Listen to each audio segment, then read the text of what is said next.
Our next speaker is Sanuri De Silva.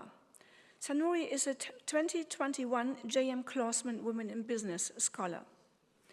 As a senior consultant at Barclay Consulting, Sanuri uses her expertise in research analysis, strategy development, and financial valuations to craft innovative business strategies.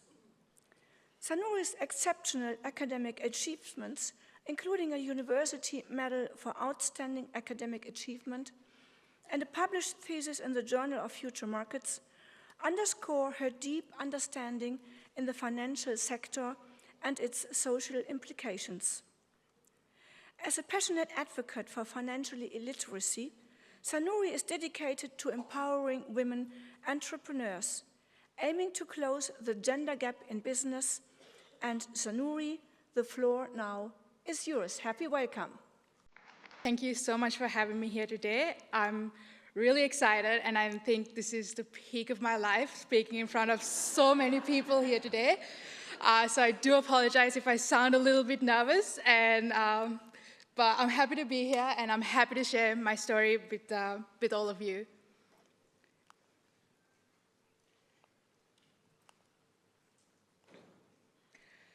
So, a little bit about myself. I was born and raised in Sri Lanka.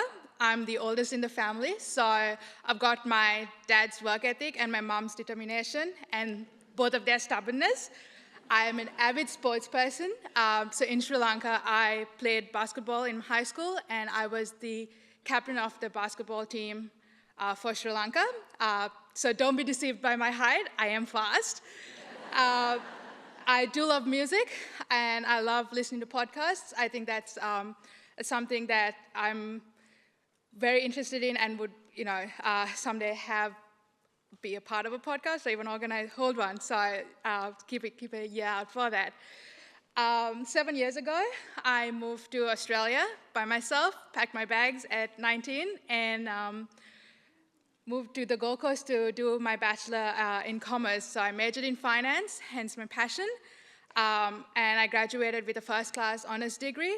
I received the university medal for outstanding academic achievement from the entire cohort.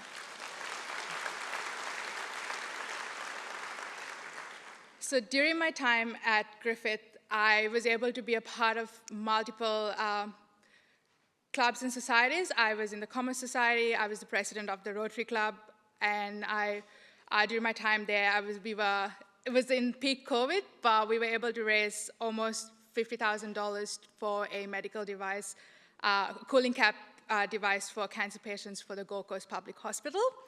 I was able to travel. Thank you. I was able to travel to multiple countries for various conferences, and I think one of the most exciting ones was the conference, or it's a stock pitch competition organized by the College of William and Mary in Richmond, Virginia.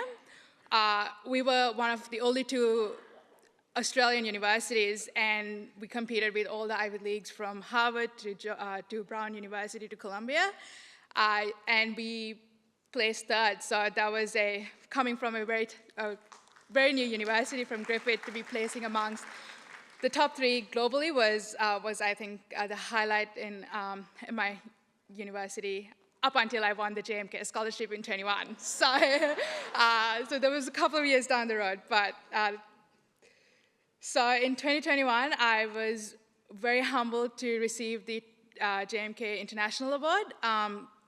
I was nominated by the Zonta Club of Buddhism Inc., and I think Michelle and the rest of some of the members are here today.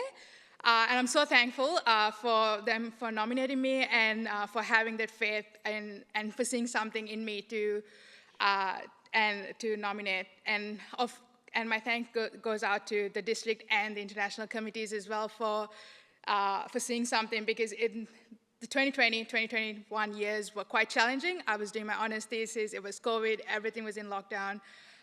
So it was really one of the most welcoming news to receive that year.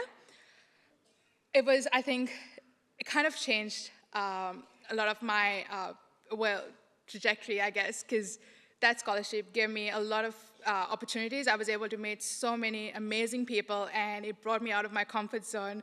One of the examples is here today. I'm speaking in front of, I don't know, a lot of people. And I guess the reason I applied for that award is my mom.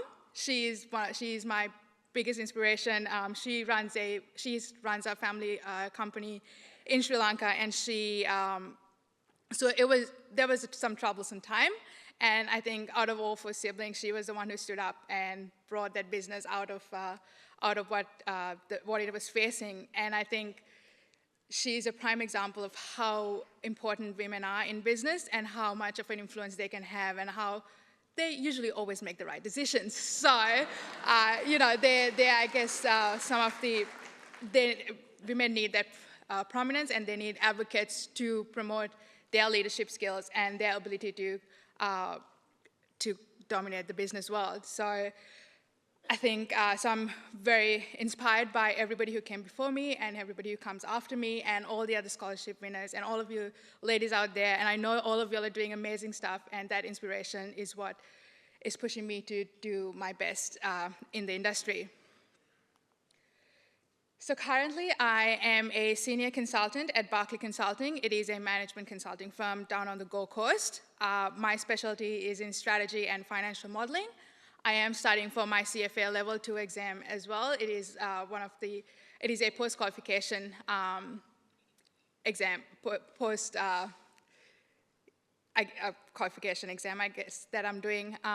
So before I started working at Barclay, I actually started my own company, and it lasted a year, so I'm very surprised. But it was straight out of university, and with 4 others of my friends, I was able to help startups develop, understand their business plans, understand what they want to achieve, and kind of make them investor ready. So that is where they go out and find funds to move on to the next phase of their business. So although it only lasted a year, I think that kind of gave me some of the skills that I need to identify, some of the skills I need to help other businesses kind of avoid what we went through. And it's something that I am very passionate about, and it's something that I do want to continue in the coming years. So I do want to continue working in the corporate strategy area. I think that strategy is very important, and it is something that most businesses lack or have the wrong understanding of what it is. So I do want to continue getting experience in that area, be mentored by amazing people in and around who I'm working with. And I do want to work in other major hubs, travel, and kind of get that cultural understanding to business as well. At some point, I do want to obtain my MBA somewhere in one of the Ivy League universities. And I do want to continue helping startups. So that's why I'm studying in finance. I'm working in finance. I'm working in strategy, and especially restart my company and work with female-led startups. I think it's very important. They are some of the most underrepresented